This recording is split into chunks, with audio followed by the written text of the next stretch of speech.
Ya, chicos, en hemorragia intracraneal es un tema bastante amplio. Lamentablemente la universidad solo nos da 2 horas para desarrollar cada semana, lo cual ciertamente queda un poquito corto. Ya más que ahorita tenemos hora y media porque se han demorado ustedes en entrar. Entonces vamos a desarrollarlo lo más rápido posible. ¿Ok? Las aves que han nacido en una jaula piensan que volar es una enfermedad. Entonces ustedes tienen que entender eso. Muchas personas que ustedes les van a decir ciertas cosas, van a decir, ustedes no pueden sacar 20 porque sabrían más que yo. No han venido aquí a enseñar, sino a aprender. O sea, este tipo de cosas es gente que tiene muchas tareas en su desarrollo. ¿Sí? Ustedes tienen que entender que cada uno de ustedes tiene un destino, un vuelo diferente y en ese contexto ustedes tienen que tratar de encontrar cuál es y luchar por eso. ¿Sí?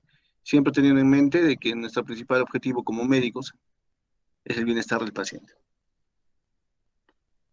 Ok, entonces es un tema bastante complejo. Yo espero que no vuelen mucho. Lo voy a hacer lo más dinámico posible. Entonces vamos a empezar.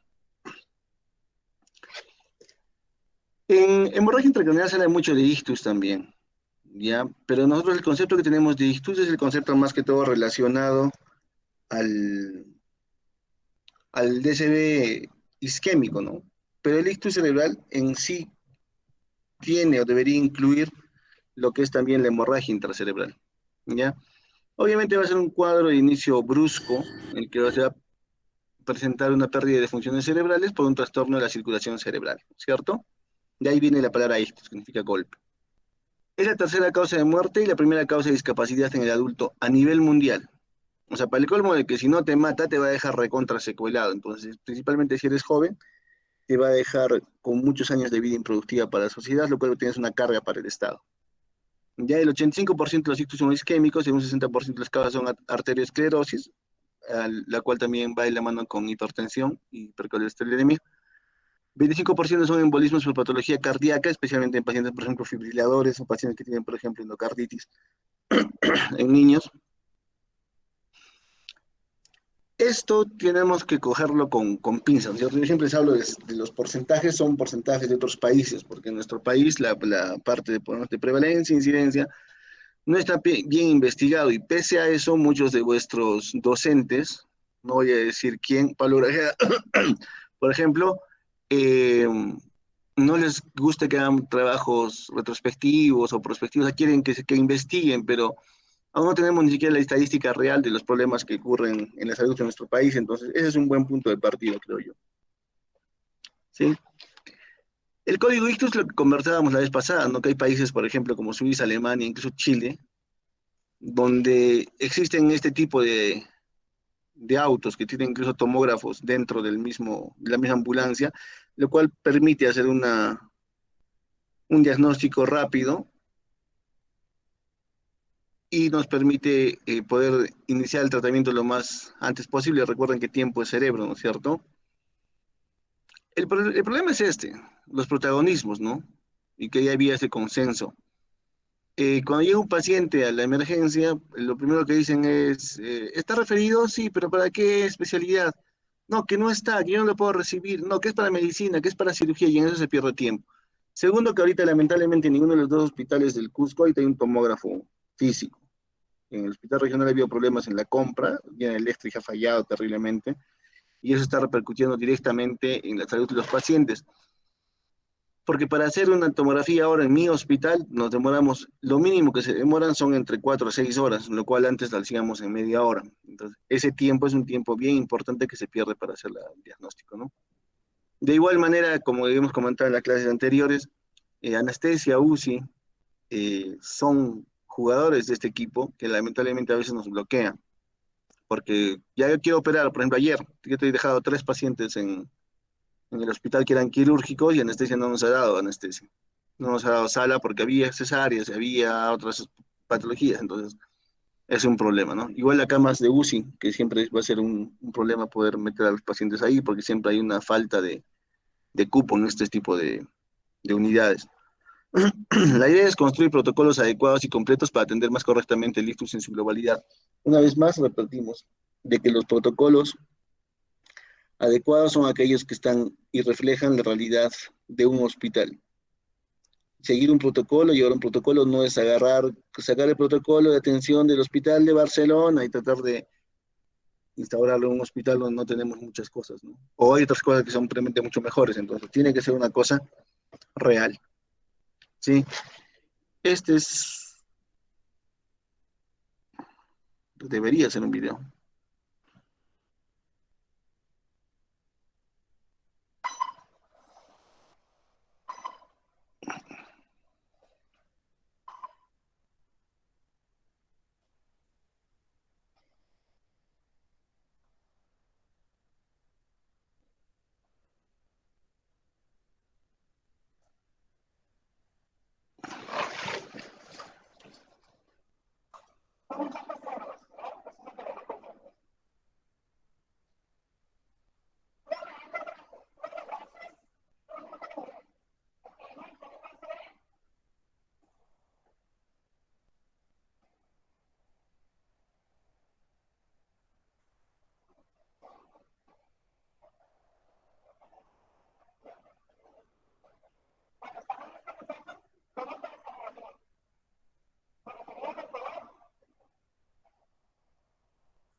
Honestamente no sé dónde es el lugar, parece Colombia por el dejo. Lo cierto es que en algún momento en el hospital regional se ha logrado hacer eso. Hay un paciente que llegaba con stroke menos de 2 horas, había justo cambio en UCI, vino la neuróloga, se le trombolizó y el paciente salió pues sin ningún tipo de secuela, que es lo más importante, ¿no? La ventana para actuar durante estos eventos tenemos hasta 2 horas.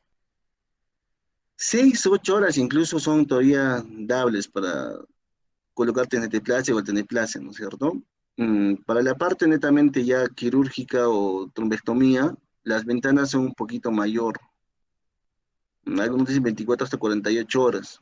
Recordemos que el evento principal, el daño primario, va a estar causado, ya definido, Y lo que tratamos de evitar con esto es el daño secundario.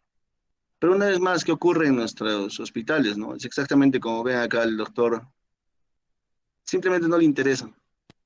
Entonces, quienes se quedan a cargo de la emergencia son muchas veces vuestros compañeros internos, ¿no? Entonces, el compañero interno, mientras que pueda tener la buena intención, pero hasta que mendigue el sello, haga el recurso, pregunte si hay en farmacia, que no está, que tiene que ir, que el neurólogo no está de guardia, que hay que llamarlo, que dónde está, que está al frente en la clínica. Entonces, ese tipo de cosas hacen que nuestro sistema de salud sea un poco más difícil. Y también, obviamente, la falta de preparación de parte nuestra. O sea, las unidades de ictus establecidas tienen que tener profesionales adecuados, desde la enfermera, la técnica, el médico internista o intervencionista, el neurólogo neurocirujano listo para atender. Entonces, ese es el gran problema. Actualmente, por ejemplo, la gran mayoría de profesionales que trabajan acá en el hospital son profesionales que han hecho la residencia acá, no tienen un mayor training, tampoco les ha interesado hacer un mayor training, simplemente les encanta y buscan estar nombrados. Nosotros también como cirujanos, usualmente tenemos turnos de 6 horas, que son las 2 de la tarde, entonces si nos llaman en la tarde, la respuesta es, yo no estoy de turno, mi retén es en la noche, de 2 a 6, de 2 a 8 yo no tengo por qué ir al hospital. Entonces esa falta de interés, esos huecos en la atención, lamentablemente perjudican mucho al paciente, ¿no? Las hemorragias intracraneales se van a subdividir en varias.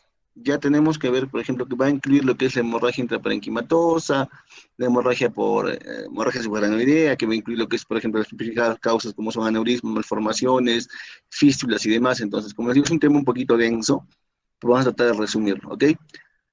La hemorragia intraparenquimatosa se va a definir como una colección de sangre dentro del parénquima cerebral, obviamente, producida por una rotura vascular no traumática, ya que puede o no abrirse al sistema ventricular o al espacio subarachnoideo. En ese caso estaríamos hablando de una hemorragia subarachnoidea, ¿correcto?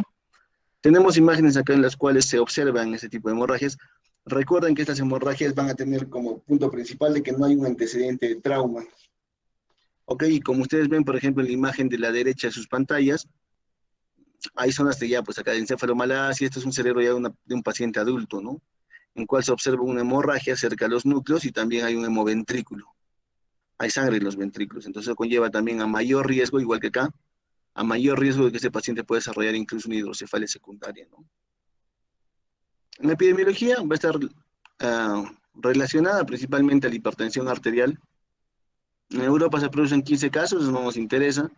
Tienen tasas elevadas de mortalidad por empeoramiento de las primeras horas, por supuesto, porque el paciente muchas veces llega y, como les repito, hasta que le hagan la tomografía, hagan el trámite, ven el especialista a verlo, ya pasaron más del tiempo que se ha podido hacer algo.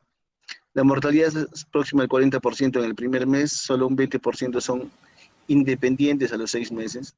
La incidencia está aumentando debido al envejecimiento de la población, ¿no? Mientras más vivimos, más complicaciones podemos tener. Ahora, como les vuelvo a repetir, en nuestro caso no se tienen cifras eh, adecuadas de cuál es la epidemiología en Perú, ¿sí? Lo cierto es de que la mortalidad en nuestro sistema de salud debe ser mucho más alta. También recuerden que las referencias que se hacen después de 1 o 2 días, entonces eso disminuye la ventana de oportunidad del paciente de poder hacer algún tipo de tratamiento oportuno, ¿ok? El, en cuanto al que el 20% son independientes a los 6 meses, es relativo debido a que muy poca gente tiene acceso, por ejemplo, a la rehabilitación precoz, y es una rama también que nosotros como médicos nos hemos olvidado. Recordemos que en la emergencia muchas veces los médicos generales, incluso internistas, no tienen la menor idea de cómo tratar este tipo de enfermedades y esperan hacer la interconsulta al especialista para poder iniciar con el tratamiento.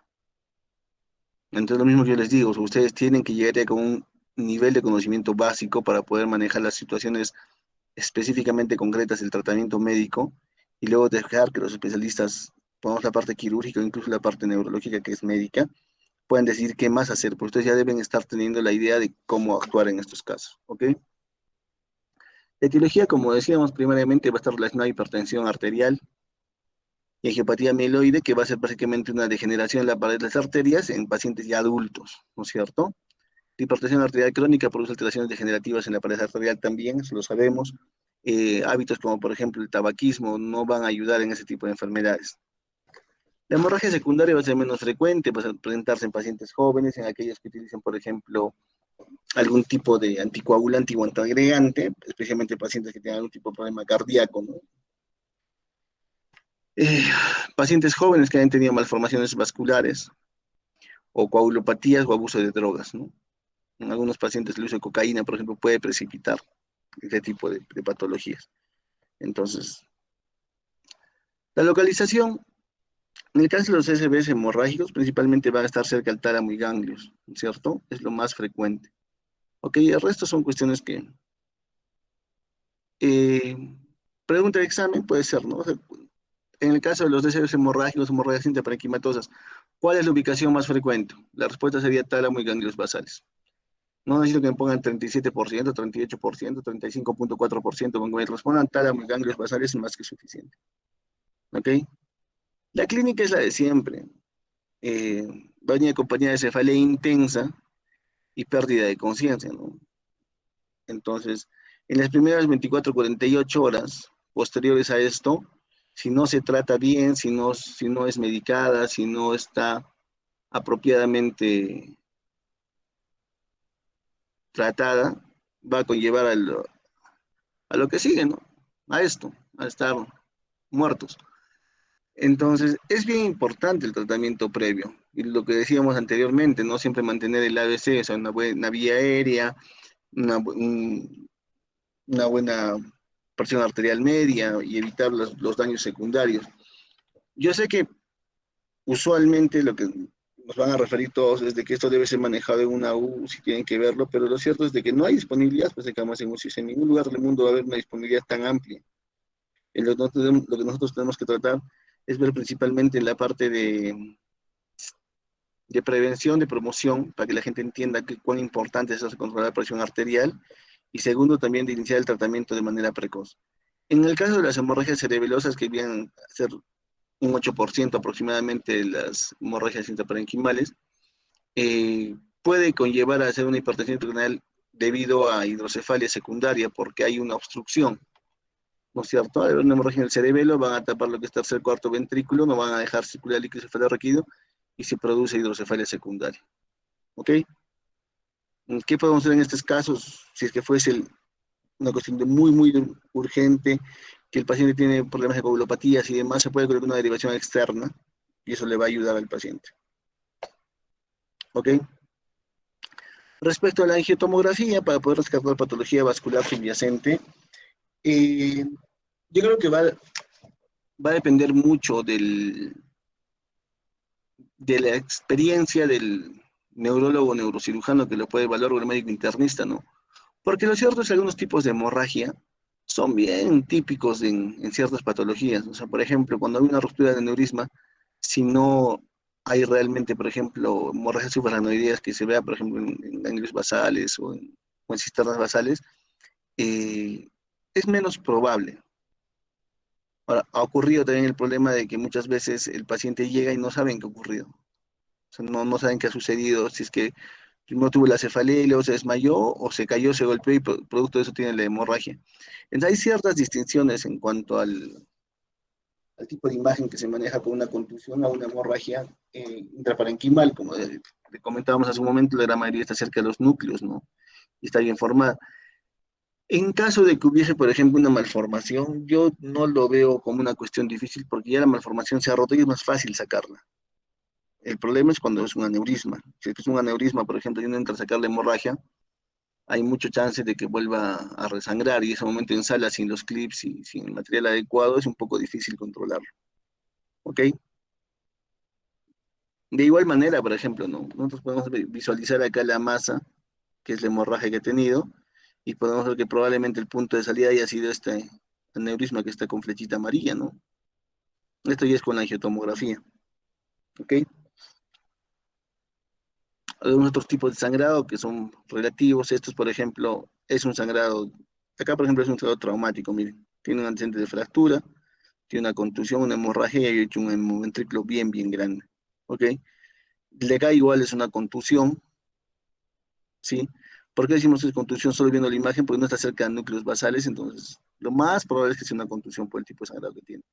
Un hematoma epidural en esta parte, y esto obviamente es un hematoma subdural crónico que ha reagudizado, ¿no es cierto? En cuanto al tratamiento, como siempre decimos, muchas guías y demás recomiendan el manejo en UCI. Correcto, o sea, el manejo en UCI es importante. ¿Por qué? Porque teóricamente en UCI va a haber un médico las 24 horas del día que está dedicado solo a 4 o 5 pacientes, con una enfermera que está dedicada pues a 2 o 3 pacientes. Y usualmente son enfermeras que tienen especialidad. Eso incluso se ha venido mejorando. Hay muchas enfermeras que ya tienen especialidad, entonces obviamente eso también te da un rango mayor de, de apoyo en cuanto al equipo con el que uno trabaja, ¿no? Lamentablemente también los costos, tanto en el hospital como en la clínica, son bastante elevados los tratamientos en UCI. Entonces, si un paciente realmente no lo requiere, hay que evaluar mucho. Hace un momento me llamó un familiar de un señor que tiene una hemorragia, que está en la banca y lamentablemente no se le puede ni siquiera transferir porque ya está entubado, está en neuroprotección. Entonces, volvemos a hablar de la neuroprotección y yo les vuelvo a repetir, la neuroprotección es mantener una buena PAM, evitar hiperglicemia, mantener una buena oxigenación y actuar rápido. Esa es la mejor neuroprotección que podemos tener. Entonces, la decisión quirúrgica la vamos a tener en ese momento, es operar o no operar, ¿ok? Y muchas veces, lamentablemente, están como el conejo box, ¿no? O sea, cuando estoy en la clínica, por supuesto, opero y opero lo que tenga que operar, cualquier cosa, aunque no necesite cirugía. Mientras que en el hospital le busco 3 pies al gato, ¿no? No hay cambio en UCI, interconsulta cardiología, que lo vea el intensivista, control en 78 horas. Entonces, la actitud siempre tiene que ser la misma.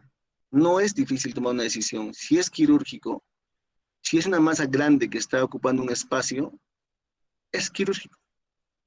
Y hay que operarlo porque, una vez más, muerto el perro, muerto la rabia. Entonces, yo no voy a esperar de meterlo en UCI nuevamente con esta imagen.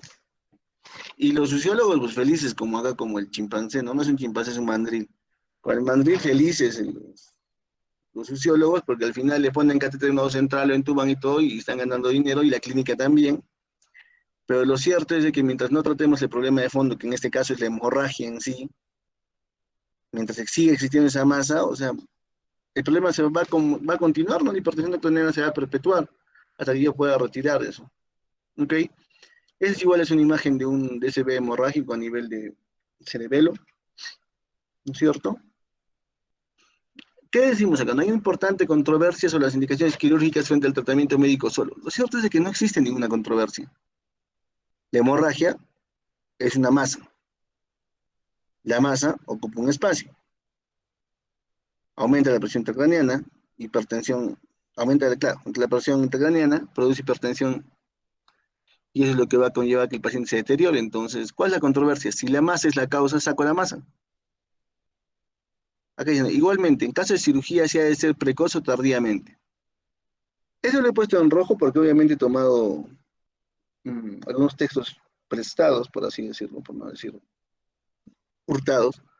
Entonces, ¿qué encontré en ese texto, no? Es una universidad de España. Nuestro criterio es mantener al paciente con tratamiento médico y planear la cirugía tardía. Pasados los 3 a 5 días, acá dice, ¿no? El coágulo está alisado parcialmente y el trauma quirúrgico es mucho menor. La cirugía precoz la reservamos para las personas jóvenes con una hemorragia intensa y que están deteriorándose neurológicamente de forma rápida. Lo cierto es que, por lo menos en mi experiencia, o sea, el coágulo, cuando tú ya lo operas al tercer, cuarto día, es mucho más difícil de sacar. Es mucho más difícil de sacar. Con la hemorragia es en ese momento, y muchos, bueno, ustedes que no pues, muchos de nuestros compañeros internos, cuando han visto que hemos entrado en hemorragias en agudo, es mucho más sencillo sacar. El mismo cerebro, por la presión, bota el coágulo y es más fácil hacer hemostasia. Entonces, esto que está en rojo es una cuestión, como les digo, muy relativa. Yo no le he querido retirar la exposición precisamente para tener ese contraposición de repente de opiniones, ¿no? E igual, de igual manera, o sea, la controversia no existe. Las controversias no existen. O sea, si es que hay una masa, si es que hay una hemorragia, tienes que entrarle. La controversia es cuando ya vamos a ver más adelante del estado general del paciente. Eso es cierto, uno tiene que saber elegir al paciente para entrar. Y como les vuelvo a repetir, en esos sentidos hay que ver, por ejemplo, el estado funcional previo al evento, para decidir la edad es muy importante y también el apoyo familiar, ¿no?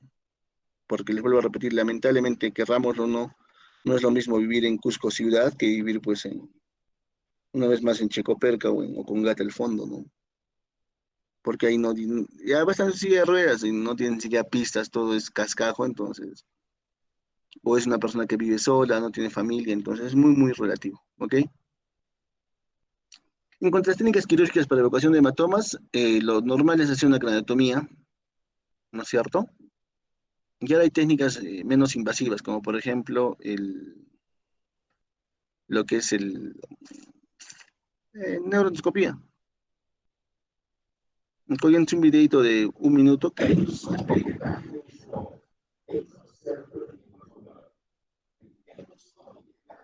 la voz es japonesa, como podrán escuchar.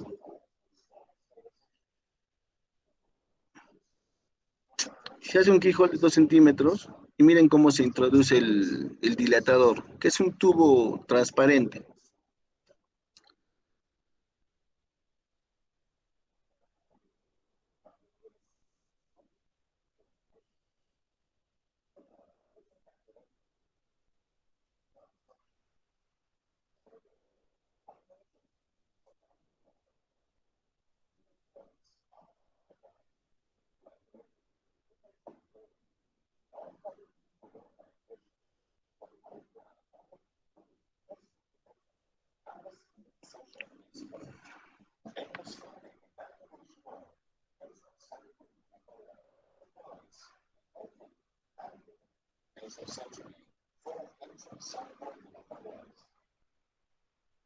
Ahora, ¿qué es lo importante recalcar acá? Que es cierto, o sea, la parte endoscópica nos ofrece una buena alternativa. Como les vuelvo a repetir, cuando uno ve la tomografía de control, ve un hueco en el cerebro del paciente, pero una vez más, los dilatadores que se tienen en este tipo de cirugías permiten elongar las fibras sin destruirlas, ¿ya? Entonces, se ve súper bacán en la, en la imagen de animación, pero lo cierto es que es muy diferente en vivo. Ahora, estos videos tienen derechos de autor, lo vamos a ver en YouTube. Esto ha sido completamente a propósito, no se preocupen. Ah,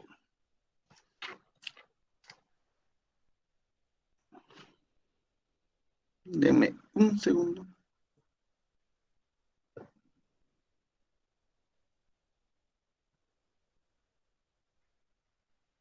Seriously.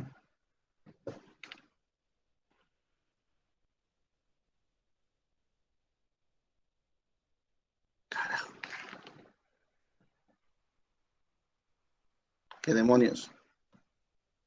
Ahora, un segundo, chicos. Denme un segundo.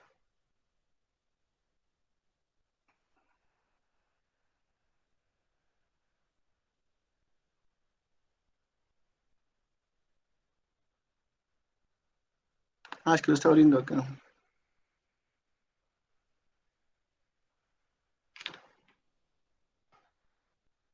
Alright, alright, alright, alright.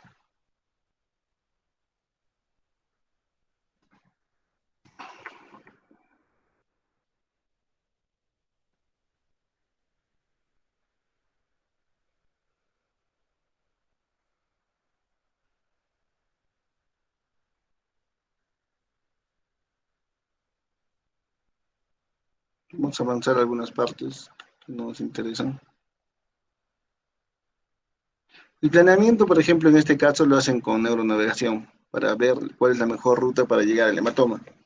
Porque lo cierto es eso, o sea, con un hematoma tan profundo, por ejemplo, plantear cirugía abierta es mucho más agresivo, en el sentido de que por el mismo edema el cerebro se va a expandir más y se causa más daño. Entonces, en el caso de esto, ya han introducido el dilatador, ya están en el hematoma, y ustedes pueden evidenciar, ¿no? O sea, cómo está el coágulo ahí, están irrigando bastante, lo cual permite lavar también el espacio, y están tratando de visualizar. Como hay un flujo tan alto de agua, es que no se visualiza bien, pero en un momentito ustedes van a observar cómo van a empezar a retirar el coágulo. Miren el coágulo que ya está acá formado, ya lo han retirado, está mucho mejor este el espacio de trabajo. Ahora miren, pese a que es un procedimiento mínimamente invasivo y que la animación se ve bien chévere, Miren, por ejemplo, cómo el tejido cerebral que está dañado también se aspira. Todo este tejido cerebral que se está aspirando, porque ya es un tejido dañado, contundido. Es el coágulo que se encuentra dentro del cerebro y miren cómo sale. Ahora, el cerebro que está todavía funcional, por así decirlo, va a tener una eh, textura diferente, ¿no? Que es lo que está acá al fondo. Mientras que el cerebro que ya está contundido es un cerebro que prácticamente va a salir simplemente por el canal de trabajo. La endoscopía, la neuroendoscopía, ofrece ciertas ventajas respecto al manejo. El problema es que muchas veces para la coagulación en sí de estos vasos, a veces es difícil ubicarlos porque no tenemos un espacio grande. Entonces va a depender mucho del el hecho de estar tranquilo y poder buscar lavar, lavar, lavar, lavar, lavar y buscar el donde esté el sangrado para poder cauterizarlo o colocarle material de hemostasia, ¿no? Entonces miren, por ejemplo, esta imagen no es el postoperatorio inmediato, ¿sí? ¿Por qué? Porque el canal de trabajo que han realizado al principio se debería ver incluso más grande que esto, se ve así. Entonces, todos estos videos que a veces encontramos son videos, pues obviamente, recontraeditados, ¿no? Y lo más importante también es ver cuál es el estado funcional del paciente, ¿ok? Porque con un ensangrado así, que está cerca de núcleos, el paciente debe estar comatoso. Entonces, ciertamente sacando el coágulo se puede mejorar, pero también es bien importante ver cuál es el estado final del paciente. No es una técnica particularmente difícil, como les digo, pero hay que tener los equipos requeridos, ¿no? Que es lo más importante. Entonces, este otro video es similar al anterior, pero diferente. En este video que dura 6 minutos lo vamos a adelantar un poco para...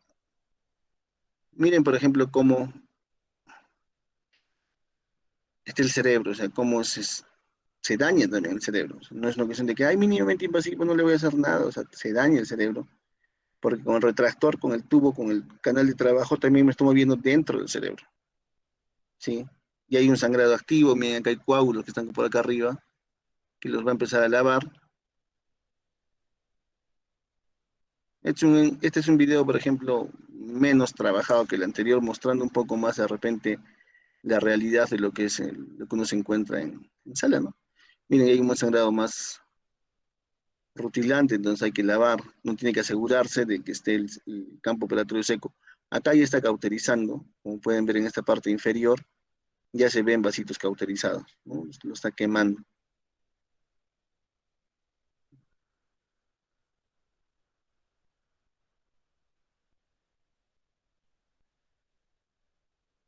El problema con el endoscopio, por ejemplo, es que el campo de trabajo es bien limitante, bien pequeño.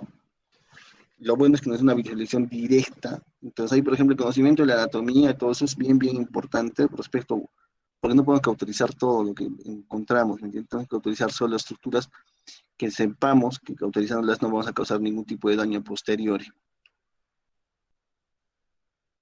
Pues miren, siguen lavando, siguen lavando. A ratos van a cauterizar con el... Ahí tienen un monopolar especial.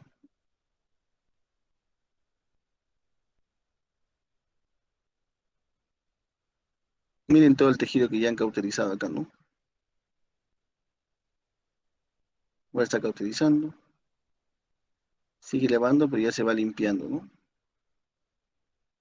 Como les vuelvo a repetir, este es un escenario un poco más real en comparación al anterior, uno de la animación y el otro que era pues un video recontraeditado, ¿no?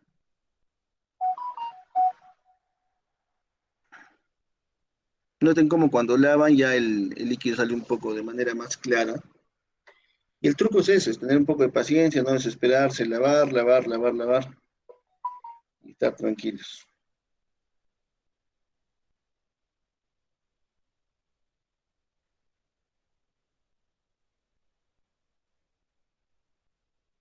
¿Ok? Ya por ejemplo ahí hay menor sangrado.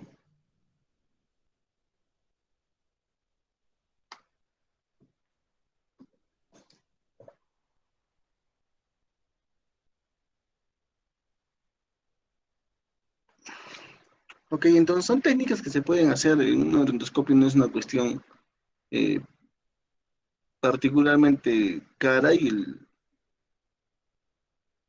la utilización no es tampoco muy difícil hacerlo, como digo, especialmente en personas como ustedes jóvenes que tienen vuestra coordinación manual visual está mucho más desarrollada gracias a los videojuegos, ¿no? Ok, en cuanto a hemorragia subaracnoidea, tenemos que entender el concepto, ¿no? Es la aparición brusca de sangre en el espacio subaracnoideo, obviamente, por eso es una hemorragia subaracnoidea. Clínicamente va a ser lo mismo que lo anterior, se va a caracterizar por cefalea intensa y signos de irritación meningia. Ok, mínimo déficit neurológico dependiendo del grado de sangrado y demostración de sangre en líquido cefalorraquídeo, sea por tomografía o por punción lumbar. O sea, ¿cómo demuestro que hay tomografía, que hay sangre en líquido cefalorraquídeo? Tendría que tener un hemoventrículo, ¿no? Para decir que podemos demostrarlo en TAC. Y la punción lumbar, bueno, que siempre ayuda cuando no se tiene otros recursos, ¿no? Entonces, miren, por ejemplo, cómo en este caso está el tipo de sangrado. Es un sangrado completamente diferente. La hemorragia supraranoidea se ve como tallarincitos blancos, igual en la parte del tronco cerebral. Miren ustedes cómo se observa acá el sangrado. Y ya con la angiotomografía realizada en este paciente se evidencia pues un aneurisma grande roto, ¿no? Miren acá, ¿ok? Es como les digo, los tipos de sangrado son bien típicos en algunas patologías. De igual manera acá miren este sangrado con HCA acá arriba superior, intraparenquimal dentro de las cisternas, y la angiotomografía que corrobora que hay un aneurisma acá, ¿no? Un aneurisma fusiforme. La clínica es exactamente la misma, cefalea, náuseas y vómitos. La incidencia de 10 a 15 en 100.000 habitantes por año. La etiología, el origen de estos sangrados van a ser principalmente aneurismas en más de un 70%, malformaciones vasculares en un 5%, hipertensión arterial, tumores que pueden sangrar como los cavernomas, discrasias sanguíneas o anticoagulantes y idiopáticas, ¿no? Lo importante va a ser determinar y entender que los aneurismas van a presentarse más en personas de cierta edad, con ciertas características, a diferencia de las malformaciones vasculares que se van a presentar también en personas mucho más jóvenes, ¿no? La edad es lo que comentábamos en un momento, ¿no? En los jóvenes, la causa más frecuente de hemorragia supraranoidea va a ser las malformaciones vasculares, mientras que la edad media, o sea, media hablamos pues entre 40 y 60, va a ser el aneurisma, y en pacientes viejitos ya, pues obviamente la causa va a ser hipertensión arterial, ¿no? Un DCVC hemorrágico. ¿Ok? Los aneurismas cerebrales van a ser dilataciones anormales de la luz arterial. Esto debido a debilidades en las capas musculares de la arteria correspondiente. Se habla de un factor familiar bastante fuerte, ¿ok? Eh, su clasificación por la forma es interesante. Hay muchas clasificaciones, esta es una forma de clasificar bastante sencilla, fusiforme, pseudoaneurisma, sacular, disecante y roto, obviamente, ¿no? Entonces, de estos, por ejemplo, los que son más fáciles de clipar serían los pseudoaneurismas, que tienen un cuello cortito, y los saculares. Los fusiformes siempre representan un reto para hacer la reconstrucción del vaso, los disecantes son mucho más difíciles y los rotos siempre van a llevar a lo que es una emergencia. ¿Ok? Por la etiología, congénitos adquiridos, micóticos, que es raro después de una infección, por ejemplo, y los traumáticos también. ¿Ok? En cuanto a congénitos adquiridos, hablamos de los adquiridos principalmente por la hipertensión arterial y aterosclerosis, afectando especialmente la parte de mayor flujo en las arterias cerebrales, ¿no es cierto? En toda la parte del polígono de Willis. La epidemiología, hasta 1% de la población puede tener un aneurisma cerebral. Es importante entenderlo debido a que a veces también los aneurismas son hallazgos incidentales en un examen o un chequeo, ¿no? Como les vuelvo a repetir, no siempre se van a operar. Aneurismas menores de 0.5 no son quirúrgicos y la condición adecuada sería monitorizarlo y verlo. Si se comienza a crecer demasiado en los controles subsecuentes, se le puede plantear la opción quirúrgica también debido al acceso, y si no, ya simplemente se deja. Justo ayer vino una señora de 92 años, abuelita de una expaciente, que se había caído, de tener una hemorragia, bueno, le habían hecho una tomografía para ver qué había, entonces encontraron un poco de HCA traumático, Pero en la tomografía simple ya se veía una masa que está dependiente probablemente de carótida anterior, entonces lo más frecuente es que pueda ser un aneurisma. Pero 92 años, la señora está con lajo 15, se plantear una opción quirúrgica, como les digo, es un poco absurdo, ¿no? Lo más probable es que la abuelita se vuelva loca antes de eso o se muera de otra cosa antes de que sea un aneurisma. En una persona de esa edad, ¿se podría plantear cirugía? Sí. Si es una persona que está completamente, por ejemplo, lúcida, se le podría plantear. En ella sí creo que tal vez embolización podría ser una buena opción, porque recuerden que la tasa de recurrencia en embolización más o menos a los 5 años. Si tiene 92, ya pues viviría hasta los 97, no creo que viva hasta los 102 como esta abuelita, ¿no? Entonces, por ejemplo, en el REVA, como una vez que yo conversaba con el doctor Álvarez Simonetti, eh, los tratamientos endovasculares para aneurismas y malformaciones están bien eh, protocolizados, por así decirlo, y más aconsejados en pacientes mayores con comorbilidades. Ok, la forma de presentación de los aneurismas vamos a hacer, una vez que ya se produce la dilatación, en estas zonas va a ser como igual un círculo vicioso, o sea que mientras más se dilata esa zona, va a haber un aumento del flujo y las fuerzas centrífugas en este, ¿ok? Como pueden ver, este es un vaso completamente normal, cuando ya se ha dilatado, la fuerza misma dentro del vaso es mayor y eso va a conllevar a que esta parte nuevamente se dilate más, entonces ese es el problema con los aneurismas. La presentación clínica, una vez más, lo más frecuente es de que haya una ruptura entre el paciente, pérdida de conciencia, náuseas, vómitos, comatoso. Las trombosis, hay algunos casos en los aneurismas en los que se trombosan, ¿ok? Lo cual puede producir embolias pequeñas o también puede producir alteraciones del flujo o de las funciones cerebrales dependiendo del área donde esté comprometida, ¿ok?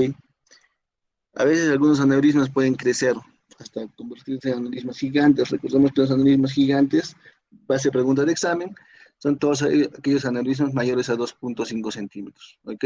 Con efecto de masa como cualquier proceso expansivo. Vean, por ejemplo, estos aneurismas. El aneurisma que les comentaba ayer era muy similar a este, un aneurisma gigante, ya aparentemente ya calcificado, una señora de 92 años. Por lo menos mi consejo a la familia fue de que lo observáramos. Localización, por lo general, el polígono Euiris. Recuerden que las localizaciones más frecuentes, que también es pregunta de examen, es que es en la circulación anterior, ¿no? Esa es la respuesta. Entre carótida interna y comunicante anterior son casi el 70%, cerebral media 20-25%, circulación posterior, circulación de lo que es el tracto de la vértebra basilar, los basilares son 10%. Les vuelvo a repetir, los porcentajes son relativos, yo no necesito que se aprendan los porcentajes, pero sí por lo menos entender de que lo más frecuente es en circulación anterior, menos frecuente en cerebral media y aún menos frecuente en cerebral posterior. ¿Ok? Los de la basilar son retos, muchas veces, y lamentablemente por la falta de habilidad quirúrgica de muchos de nosotros, estamos enviando a los pacientes con, por ejemplo, aneurismas en basilar, siempre a embolización, lo cual no es correcto. ¿Ok? Drake, por ejemplo, que era un neurocirujano muy famoso canadiense, tiene uno de los récords más grandes en operar en pacientes en basilar. De igual manera, el doctor Chirian de Nepal, con el que yo he estado, tiene un récord bien impresionante en aneurismas de la basilar. Obviamente los abordajes son diferentes para este tipo de aneurismas, ¿no? Localizaciones aproximadas para que vean la figurita. Como les digo, lo más frecuente es en circulación anterior, es lo que necesito que sepan, no necesito porcentajes. Y la clínica, una vez más, ¿no? O sea, dependiendo si tiene un efecto de masa, de aneurisma gigantes, va a haber alteraciones a nivel de las funciones cerebrales, dependiendo del área en el que esté. Si es frontal, si es temporal, si es parietal, si está cerca de área motora, si está cerca de área del lenguaje. ¿Ok? Las trombosis producen embolias, infartos isquémicos, la ruptura, que es lo más frecuente, en más del 95% de los casos, va a haber un cuadro de hemorragia submarinoidea que puede acompañarse de hematomas intraparenquimatosos, ¿cierto? Usualmente esta ruptura va a venir acompañada de elevación de la tensión arterial, lo cual va a ser que estaba haciendo ejercicio y se desmayó. Por ejemplo, si una persona joven, pensamos en una más que un aneurisma, ¿cierto? Maniobras de Valsalva, o que, por ejemplo, estén discutiendo. No estaba discutiendo con mi mamá y de momento se desmayó. Le he matado a mi madre, lo cual es técnicamente correcto. Y muchas veces también durante el coito, ¿no? Como el osito, que no sería una mala forma de morir al final. El cuadro típico, nuevamente, estas imágenes voy a buscar nuevas porque ya es getting old. La cefalea, náuseas y vómitos, ¿no es cierto? La cefalea centinela son muy infrecuentes. Son muy infrecuentes, que tienen mucha suerte de ponerse un buen diagnóstico con este tipo de cefalea. Eh, y en casos extremos puede haber una hemorragia pues, catastrófica en un paciente a un estado comatoso, ¿no es cierto? Recuerden también el síndrome de Horner, que es mm, que ocurre cuando hay un daño a nivel tercer par, puede haber midriasis, también tosis palpebral. A veces ocurre eso, ¿no? Una cefalea intensa, y después de que le dio la cabeza, su párpado no se levanta. Entonces es una posibilidad de que haya una lesión a nivel del tercer par, ¿no? Un aneurisma que esté ahí ubicado. Ya este cuadrito es interesante, ¿no? Justo las hemorragias intraoculares, por ejemplo, son bien frecuentes en algunos aneurismas de comunicante anterior, se conoce como el síndrome de Thiessen, que es una hemorragia vítrea masiva, ¿cierto? Estaba renegando, no sé qué ha pasado, me ha comenzado a doler la cabeza, y a mí, doctor, mi ojo está sangre, no sé qué voy a hacer. Échese colidio, señora. No, pues no, eso no le va a mejorar, tienen que hacer diagnóstico, ¿ok? Lesiones del tercer par, de igual manera, como les digo, puede haber tosis palpebral y puede haber midriasis. Y en mi parecio, en mi hipostesis, dependiendo del tamaño del aneurisma y la localización. ¿Ok? Escalas clínicas. Las escalas clínicas son importantes conocerlas. Sí, sí son importantes por cultura general, ¿no? Especialmente la utilizada, por ejemplo, como el Handy en GES, que nos ayuda a determinar el grado de severidad de un paciente que tiene una hemorragia. Con un grado 1 como asintomático con mínima cefalea, un grado 2 con moderada o severa cefalea meningismo, un grado 3 ya confuso, un grado 4 en estupor y un grado 5 en coma. ¿Por qué es importante esto? Porque esta escala que va a entrar en el examen, ¿no es cierto? Por ejemplo, diga usted cuál es el grado 3 de la escala de Hannes-Hess. Ya, pues la respuesta será confuso, somaliente con ligero déficit neurológico. Diga usted cuál es el grado 2 en la escala de Hannes-Hess. Moderada, severa cefalea meningismo. Porque obviamente grado 1 ni grado 5 les voy a poner porque es lo más huevo. Entonces, 2, 3 y 4 deben conocerlo, ¿ok? ¿Y por qué es importante esto? Porque va a haber una correlación respecto a los buenos resultados. O sea, si es un paciente asintomático, que está pues, con Glasgow 15, que sería un grado 1, si uno lo opera bien, teóricamente debe ir bien el paciente. Así entra un paciente que está con Glasgow 3, comatoso, o sea, un GES grado 5, hoy en mi tasa de éxito pues es menor, y uno eso lo sabe. Si es un paciente, por ejemplo, mayor que ya está mal, o sea, ya no es de que le vas a dar el chance de que se salve, tú sabes que va a ir mal ese paciente. ¿Ok? Entonces es importante conocer esto para tomar algunas decisiones. Otra escala que es bien importante es el Fisher. Ya el Fisher, a los clínicos les encanta hablar de la escala de Fisher. Pues ustedes la evalúan y la leemos en este momento. Miren, el grado 1 no se visualiza sangre, o sea, normal, ¿no? Grado 2, una hemorragia de extensión difusa, o sea, puede ser en todo lado o puede estar localizada. O sea, uno o el otro, pero menor de 1 milímetro. El grado 3, igual, difuso o localizado, pero mayor de 1 milímetro. Y grado 4, hemorragia intraparenquimatosa o intraventricular, ¿no? Entonces, el Fisher honestamente a mí no me cuece mucho, no me da mayor información por lo menos para tomar decisiones desde el punto de vista quirúrgico. Para mí me parece que es más importante el Hanges.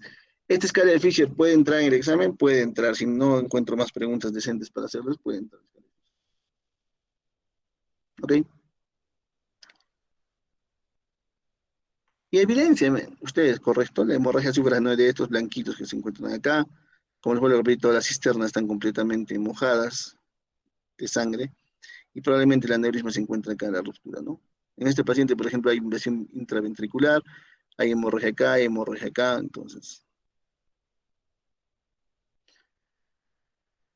La historia natural de los aneurismas, bueno, lo cierto es que tiene una gran mortalidad. El caída es mayor durante la primera semana y va disminuyendo de forma exponencial con el tiempo. Debiéndose fundamentalmente al fenómeno de resangrado que presenta todos los aneurismas. El primer sangrado, si no lo mata, lo va a dejar secuelado.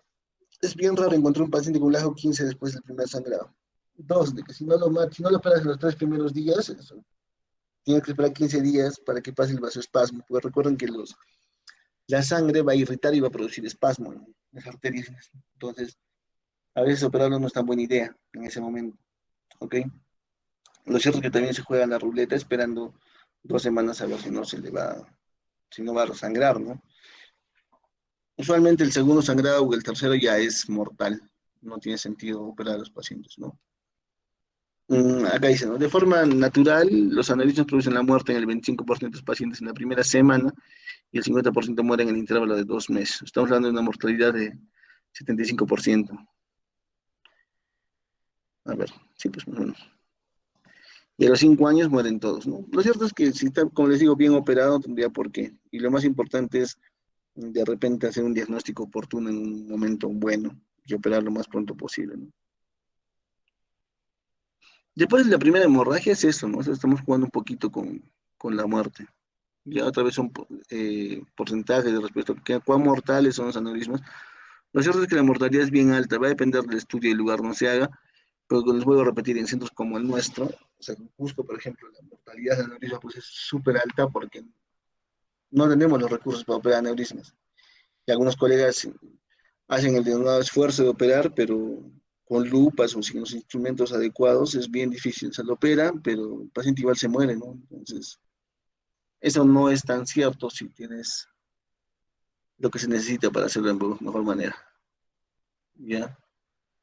Eh, Hay que tener en cuenta la evolución clínica, las circunstancias que pueden conllevar a complicaciones. Y uno es el resangrado, como les decía, que casi siempre es mortal, el vasoespasmo, que aparece en un 50% de casos, y la hidrocefalia posterior al sangrado.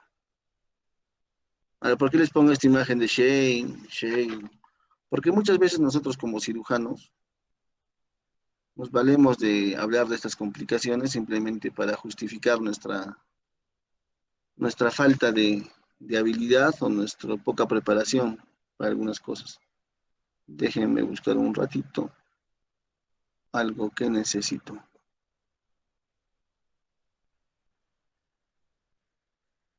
Algunos de los chicos que ustedes que ya han rotado conmigo ya han visto este video. Para los que no, bueno, es la primera vez que van a verlo y lo van a ver nuevamente cuando podamos rotar, ¿no?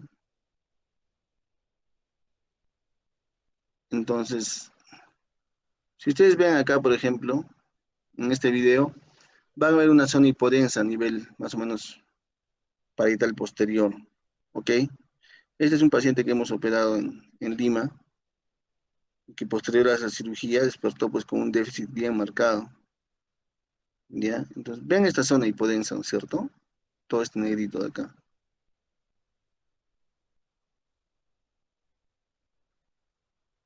¿ya? Entonces, es territorio cerebral posterior. Entre el momento en que revisamos la tomografía de control, el cirujano que operó decía, ah, no, es que es el vasoespasmo. O sea, brother, ese no es el vasoespasmo, es que lo has clipado mal al paciente. Probablemente en el momento en el que le ha colocado el clip no ha hecho una buena disección, no ha visualizado bien los vasos y ha clipado un vaso que no debía clipar.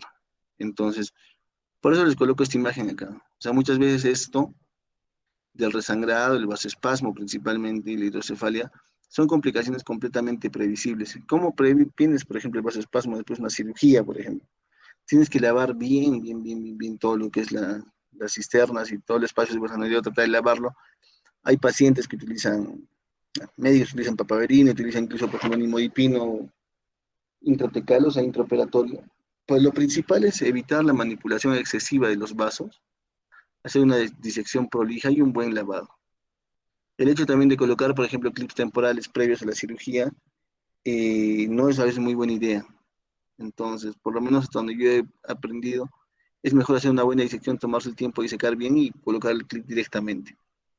El clip temporal es una cuestión de seguridad, pero muchas veces no es una buena idea en el contexto de que puede desarrollar mayor vasospasmo, ¿no? Y muchas veces, como les vuelvo a repetir, el error humano que nosotros, que nosotros cometemos lo justificamos a través del vasospasmo principalmente. ¿Ok? El diagnóstico, el gol estándar va a ser la angiotomografía por el momento. La panangio también nos ayuda, especialmente cuando son aneurismas de difícil localización o cuando son muy pequeñitos. Pues puede ayudar con las fases, por ejemplo, para ver fase venosa y fase arterial, pero lo cierto es de que es más invasivo.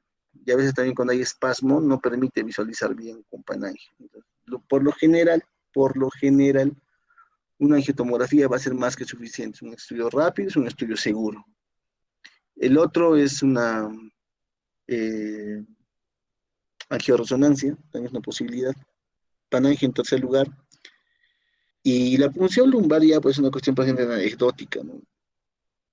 O sea, si no tengo tomografía, si no tengo resonancia y tengo la sospecha de que es una hemorragia supraranoidea, le hago punción lumbar y voy a encontrar sangre en el líquido, ¿no? Y sé que hay un sangrado, pues no sé dónde, no sé en qué ubicación está y todo, entonces realmente punzarlo solo para saber que hay un sangrado no tiene sentido. Como les vuelvo a repetir, tenemos que utilizar las herramientas adecuadas. Y la tomografía es una herramienta bastante sensible. En cuanto al tratamiento médico, la finalidad va a ser tratar de evitar las consecuencias de hemorragia cibersanidea y prevenir los fenómenos acompañantes de resangrado y vasoespasmo. Para eso disponen de medidas generales, reposo absoluto, un ambiente tranquilo y sin luz, dieta blanda o sueroterapia.